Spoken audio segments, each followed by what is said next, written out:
Assalamualaikum teman-teman, saya Randy Ada, Sekilas IT. Mohon maaf lahir dan batin karena udah libur lebaran ya.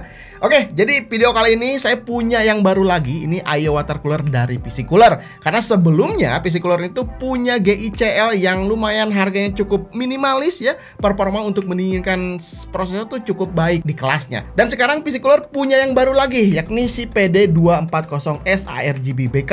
Ya, di sini juga udah ada sertifikasinya seperti CNC Metal Pump, udah ARGB, udah support Intel yang terbaru, AMD yang terbaru juga udah support. Dan yang paling penting adalah logonya yang baru juga. Kalian bisa lihat ini si Game Ice. Logonya seperti ini. Ya selera lah ya, ada yang suka, ada yang enggak juga. Dan tentunya ini jauh lebih baik daripada si Ayo Water Cooler PC Cooler yang sebelumnya. Kira-kira apa aja yang bedanya? Di sini saya akan coba sedikit ungkap ya. Oke, mulai dari fan-nya. Di sini fan-nya sudah menggunakan teknologi turbo charging simulation yang bisa meningkatkan tekanan udara dan menyerap udara panas tuh jauh lebih banyak. Didukung dengan ripple bearing dengan speed 400 sampai 1800 RPM. Kabelnya juga di sini kabel si fan-nya udah braided juga. Jadi jauh lebih kokoh lah ya. Sama dengan bagian selangnya juga. Nah, ini lebih premium, dilapisi dengan braided juga. Lebih tahan tekanan, tahan panas, tahan dingin sehingga jauh lebih awet. Makanya sekarang garansinya tuh jadi 3 tahun teman-teman. Lanjut untuk copper base-nya, di sini jauh lebih lebar ya. Ini penting untuk penyerapan lebih merata area panas dari si prosesor. Bahkan ini katanya jauh lebih rata dibandingkan yang sebelumnya. Kalau untuk estetika, ya ini sih selera aja ya teman-teman. Ada yang suka kayak gini, ada yang enggak juga ya. Gimana menurut kalian logo PC Cooler Game S ini yang terbaru bagus atau enggak? Coba komentar di bawah. Lanjut untuk kelengkapannya, di sini udah dikasih thermal grease suntik PC Cooler iX90. Ini bisa digunakan 4-6 kali karena ini isinya tuh banyak banget dan tentunya berkualitas. Ada 1 kali fan hub, ini bisa memudahkan ketika nantinya rakit PC dan si kabel tuh nggak terlalu seliweran. Terus untuk mounting AMD mulai dari AM3, AM4 dan AM5 udah support. Intel juga di sini udah lengkap ya, mulai dari LGA 115X sampai LGA yang terbaru 1700. Jadi untuk kelengkapan kalian nggak usah khawatir, udah cukup lengkap. Dan satu lagi di sini ya namanya juga PC Cooler ya, banyak produk-produk coolernya. Salah satunya ini dari fan 3-in-1 kit ya. Yang pertama ada IF120 ARGB dan yang ini sebenarnya udah lama juga ya. 3-in-1 kit juga ya dari si Hello-nya. Tapi yang saya bahas bakalan ini karena ini yang menurut saya lebih menarik ya. Oke, si IF120 ARGB 3-in-1 kit ini tuh kalau saya lihat-lihat di e-commerce harganya sekitar 335 ribuan. Ada warna putih dan ada warna hitam juga. Berdimensi fan-nya 120 mm. Selain harus bagus performanya, tentu estetika tuh jadi pertimbangan kalau misalkan orang mau beli fan. Selain RGB dari fan-nya yang dikelilingi strip ada di depannya, kalian bisa lihat di sini ya. Mantap banget sih kalau gini ya. Nah, untuk fan-nya di sini tuh ada 7 bilah kipas aja. Tentunya ini bakalan lebih silent dan ukurannya tuh kelihatan lebih lebar dari fan biasanya ya. Biasanya tuh kan ada 9 bilah kipas, kalau ini ada 7 aja. Speednya up to 1500 RPM dengan konsumsi power 1,5 watt. Dan untuk ARGB-nya mengkonsumsi watt 3,5 watt. Jadi totalnya ya 5 watt. Ya memang jadi mahal lah ya kalau misalkan urusan nyala-nyala RGB gitu ya. Pasti dikorbankan wattnya jadi jauh lebih besar. Dan tentunya urusan kabel manajemen di sini tuh agak ribet menurut saya ya, karena setiap fan tuh ada 2 kabel ya. Yang pertama untuk LED dan yang keduanya untuk power fan-nya. Minusnya ya jadi seliweran lah kabelnya kalau misalkan mau rakit PC. Jadi PR lah ya, kalian harus pintar-pintar beresin kabel kalau misalkan mau kelihatan lebih rapi. Dan pastiin kalau mau pasang fan ARGB seperti ini, motherboard kalian harus support motherboard yang ada pin ARGB-nya ya. Jadi bisa diatur untuk warna LED-nya sesuai dengan kebutuhan. Kalau nggak ada pin ARGB-nya tentunya ya nggak akan nyala, yaitu cuman muter-muter aja. Oke, sekarang kita akan lanjut ke pengujian bagaimana performa mendinginkan prosesor si PD240S ARGB ini. Apakah bagus atau enggak, apakah worth it dengan harga yang ditawarkan? Kita langsung saja gas sekarang. Let's go. Sistem pengujian yang saya pakai sama seperti cooler pembanding lainnya, karena saya akan juga bandingkan dengan cooler-cooler yang ada di studio. Menggunakan prosesor Core i5 13400F, motherboardnya B70M dari Steel Legend, RAM tentunya ya pasti pakai XPG Lancer Blade DDR5 2x16GB 5200 MHz. Hanya berjalan XMP saja, tidak dilakukan overclock. Dan untuk GPU 1650 Super ini hanya untuk nampil saja. Pengujian pertama Cinebench R15. PC Cooler PD240S ini tentu lebih adem dibandingkan GICL 240 yang sebelumnya.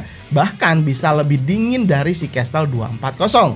Oke, ini belum panas ya. Lanjut Cinebench R20, lagi-lagi PD240 ini tuh lebih adem dari pesaingnya si GICL 240, bahkan hampir mendekati Galahad 2 yang beda 1 derajat Celcius aja.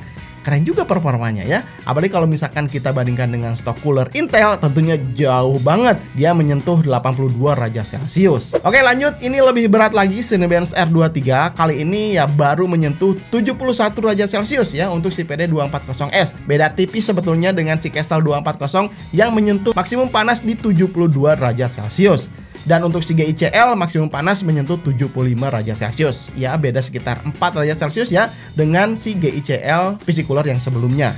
Kalian bisa lihat di tabel, hasil skor multi R23 bisa sedikit kasih jawaban. Kalau CPU semakin dingin, maka performa bisa lebih meningkat atau lebih stabil. Skor tertinggi di sini dicapai saat menggunakan cooler Galahad 2. Lanjut, pengujian render BMW 23, si PC Cooler PD240 sRGB ini menyentuh 72 derajat Celcius sama dengan si Kestel 240 dan menyelesaikan waktu juga ya sama, 3 menit 3 detik. Pengujian terakhir saya tes gaming ya, nggak abdol kalau misalkan nggak tes game. Saya tes Spider-Man Remaster resolusi 1080p, presetnya high. Kalian bisa lihat di pojok kiri ya, nggak usah khawatir lah ya, adem banget di 46 sampai 49 derajat Celcius, jarang banget nyentuh 50 derajat Celcius. Ini luar biasa banget ya, adem. Terus game kedua ada Red Redemption 2 1080p juga, presetnya high. Suhu kelihatan lebih adem ya karena prosesor juga nggak terlalu kerja berat. Rata-rata ya hampir mirip lah ya di 40 derajat Celciusan, naik turun sedikit. Jadi performa prosesor tuh jadi lebih optimal kalau misalkan adem seperti ini, dan pastinya awet lah ya.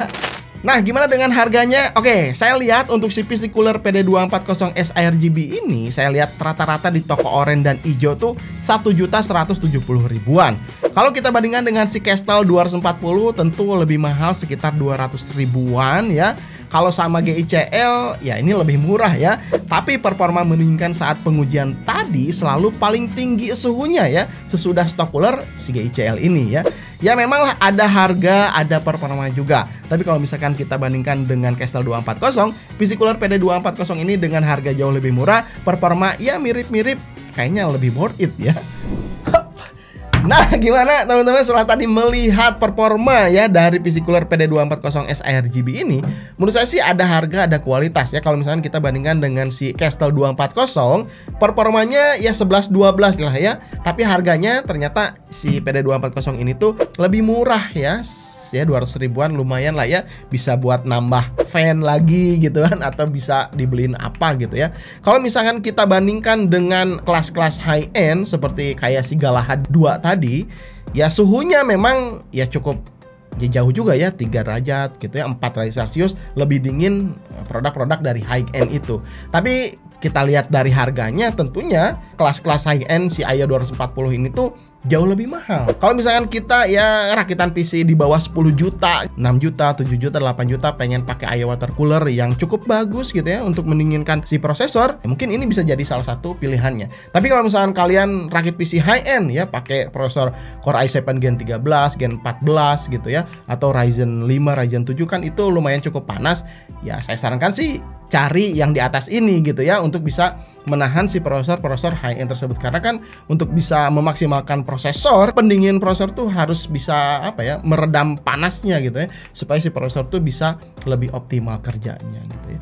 Oke, gitu aja teman-teman. Gimana menurut kalian dengan harga 1,1 jutaan ya, performanya ya dapat lah ya, estetika ya selera lah itu, ada yang suka ada yang enggak gitu ya. Coba komentar di bawah gitu. Atau misalnya kalian punya saran Aya 240 mm yang jauh lebih murah, tentu performanya bagus, komen aja di bawah. Siapa tahu nanti bisa bermanfaat untuk teman-teman yang baca komentar di bawah. Sampai ketemu di video berikutnya. Saya Randy Adha, Sekilas IT. Assalamualaikum warahmatullahi wabarakatuh. Salam teknologi.